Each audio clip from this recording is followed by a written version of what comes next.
మిత్రులారా, ఈరోజు greater Hyderabad PVL ప్రతినిధి బృందంగా గాంధీ హాస్పిటల్లో సర్వే చేయడం జరిగింది. సర్వేలో అనంతరం ఇక్కడ ఉన్నటువంటి సమస్యలు అనేక రకాల బడ్జెట్ పెడుతూ చేస్తున్నా అంటుంది.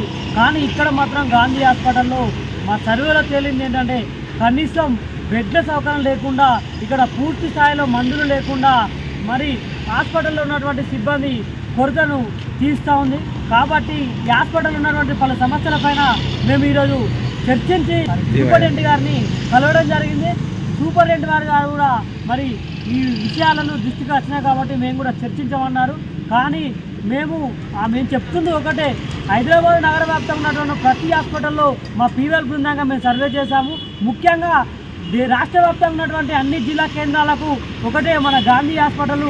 సామాన్యమైన ప్రజలు, చాలా కింద స్థాయి ప్రజలు వైద్యం కోసం వస్తారు కాబట్టి గాంధీ హాస్పిటల్ పైన ప్రభుత్వం దృష్టి పెట్టాల్సిన అవసరం ఉంది. ఒకవైపు నిన్నో మొన్నో మంత్రి గారు పర్యటన చేశారు, 1000 పడగల మళ్ళా బెడ్లు చేస్తున్నామని కొంతమంది కోరికలుగా చెప్తా ఉన్నారు. ఒకవైపు సామాన్య ప్రజలకు ఎలాంటి వైద్యం అందిస్తున్నారు, వైద్యం ఎక్కడి వరకు వస్తుంది, ఇక్కడ ఉన్నటువంటి డాక్టర్ పోస్టులు ఎన్ని వచ్చినవి, ఇక్కడ ఉన్నటువంటి నర్సులు ఎన్ని పోస్టులు భర్తీ చేశారనే విషయాన్ని మాకు స్పష్టం ఇవ్వట్లేదు. కాబట్టి మేము రానున్న రోజుల్లో ఇదే గాంధీ హాస్పిటల్ సమస్యలపైన పెద్ద ఎత్తున పీవీఎల్ ప్రతినిధి బృందంగా పెద్ద ఎత్తున ర్యాలీ నిరసన హైదరాబాద్ మొత్తం యువకులతో పెద్ద ఎత్తున ప్రజలందరూ పాల్గొనాలని, ఈ కార్యక్రమాన్ని త్వరలో మేము ప్రకటిస్తామని తెలియజేస్తున్నాం.